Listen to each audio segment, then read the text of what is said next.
तुमने कभी किसी गली को देखा है जो दिन के उजाले में तो बिल्कुल आम लगती है, मगर रात के अंधेरे में जैसे किसी और ही दुनिया का दरवाजा बन जाती है? नहीं देखा ना? चलो, आज मैं तुम्हें ऐसी ही एक गली की कहानी सुनाता हूं, जिसका नाम है दहशत की गली। ये कहानी है एक छोटे से शहर की, जहां से कुछ दूर एक पुरानी बस्ती में थी ये गली। दिखने में बिल्कुल सीधी, लंबी और संकरी, मगर इसके अंदर छुपा था ऐसा खौफ जो रात को लोगों की रूह तक कंपा देता था। लोग कहते थे कि इस गली में जो भी रात को गया वो या तो वापस लौटा ही नहीं, और अगर लौटा भी तो उसका दिमाग ऐसा खराब हो गया कि पहचान तक भूल बैठा। मैं भी पहले इन बातों पर यकीन नहीं करता था, जब तक कि खुद उस गली में कदम नहीं रख दिया। मेरा नाम अर्जुन है। मैं एक स्वतंत्र पत्रकार हूं, जो ऐसे रहस्यमयी मामलों की तह तक जाने में यकीन रखता है। एक दिन किसी पुराने अखबार में मुझे दहशत की गली के बारे में एक छोटा सा लेख मिला।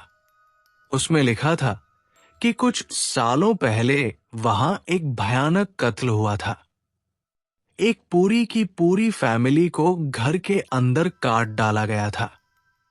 खून की नदियां बह गई थी। उसके बाद से उस घर और पूरी गली को भूतिया मान लिया गया। लोग रात को वहां से गुजरने से भी डरते थे। मेरे भीतर का पत्रकार जाग उठा। मैं कैमरा, टॉर्च और रिकॉर्डर लेकर उस गली की ओर निकल पड़ा। शाम के 5 बजे मैं वहां पहुंचा। गली वीरान थी। सिर्फ एक बूढ़ा आदमी एक खंडहर के बाहर बैठा तंबाकू मल रहा था। मैंने उससे पूछा, बाबा, क्या यही है दहशत की गली? उसने मेरी ओर ऐसे देखा जैसे मेरी अक्ल पर पत्थर गिर गए हों। बेटा, ये नाम जुबान पे लेना भी ठीक नहीं। बहुत बुरी जगह है ये। मत जा अंदर। जो गया वो फिर नजर नहीं आया। मैंने हंसते हुए कहा, बाबा, मैं सिर्फ तस्वीरें लेना चाहता हूं। उसने सिर झटकते हुए कहा, फिर तू भी समझ जाएगा। जैसे जैसे सूरज ढलने लगा, गली की दीवारों पर पड़ती परछाइयां लंबी होती चली गई। मैं अंदर गया। गली में बाईं ओर टूटी फूटी हवेलियां थी, जिनके झरोखे काले अंधेरे से भरे हुए थे। कुछ खिड़कियां ऐसे हिल रही थी जैसे किसी ने अभी अभी अंदर से झांका हो। हवा में एक अजीब सी गंध थी, जैसे किसी ने बहुत साल पहले यहां कुछ जलाया हो और वो राख अब भी वही पड़ी हो। मैं आगे बढ़ा। मेरा कैमरा चालू था और मैं हर मूवमेंट रिकॉर्ड कर रहा था। तभी अचानक मेरे पीछे किसी के कदमों की आवाज आई। पलट कर देखा, कोई नहीं। एक पल को लगा कि शायद मेरा वहम है। फिर दोबारा वही आवाज, इस बार तेज और करीब। मैंने टॉर्च पीछे घुमाई और वहीं एक कोने में एक काली साया खड़ी थी। उसकी आंखें बिल्कुल सफेद थी। ना पलक झपकती थी, ना कोई हरकत, बस घूरती रही। मेरी सांसें अटक गई। मैंने कांपते हुए पूछा, कौन है? कोई जवाब नहीं आया। मैंने टॉर्च नीचे की ओर घुमाई और देखा कि जमीन पर खून के धब्बे हैं। ताजे नहीं, मगर सड़े हुए, सूखे खून की तरह। तभी पीछे से एक फुसफुसाहट आई, तुमने गलती कर दी अर्जुन। मैं चौंक गया। ये आवाज मेरे दिमाग में नहीं, मेरे कानों में गूंजी थी। पीछे मुड़ा तो वहां कुछ नहीं था, मगर अब पूरा माहौल बदल गया था। दीवारें सिकुड़ने लगी थी, जैसे गली खुद मुझे निगलना चाहती हो। मेरे कैमरे की स्क्रीन ब्लर होने लगी, टॉर्च खुद ब खुद बुझ गई। अब वहां सिर्फ अंधेरा था। मैंने दौड़ना शुरू किया, मगर जितना दौड़ता गली उतनी लंबी होती जाती। ऐसा लगने लगा जैसे मैं किसी अनंत भूल भुलैया में फंस गया हूं। तभी सामने एक दरवाजा दिखा, पुराना, लकड़ी का, जिस पर खून से कुछ लिखा था।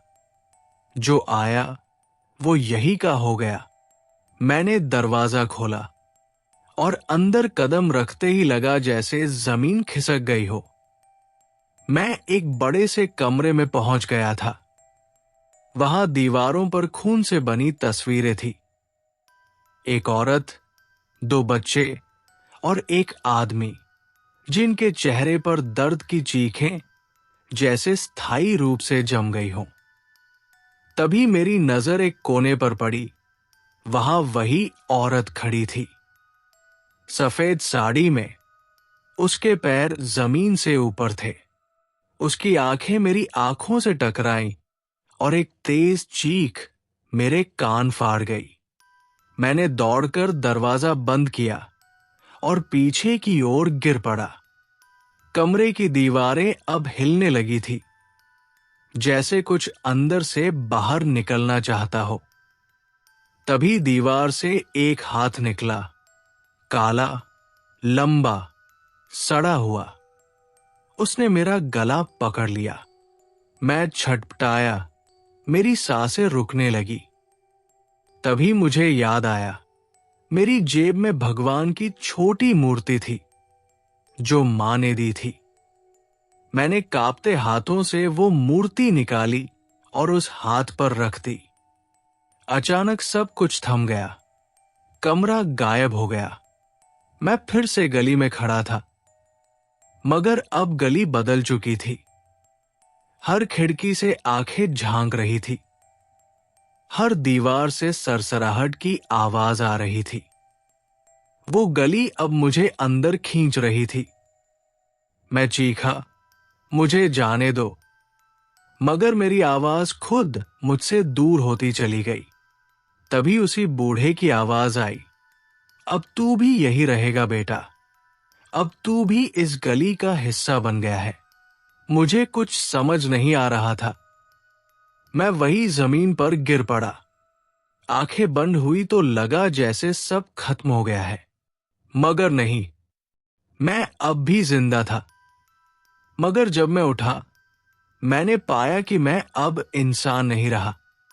मैं अब उस गली का हिस्सा था। मेरा चेहरा अब उस खून से सनी दीवार पर था। मेरी चीखें अब हवा में घुल चुकी थी। लोग कहते हैं, आज भी रात को उस गली में अर्जुन की कैमरा रिकॉर्डिंग सुनाई देती है, जिसमें वो चिल्लाता है, बाहर निकालो मुझे, कोई है क्या? मगर आवाज हर बार गली की दीवारों में गुम हो जाती है।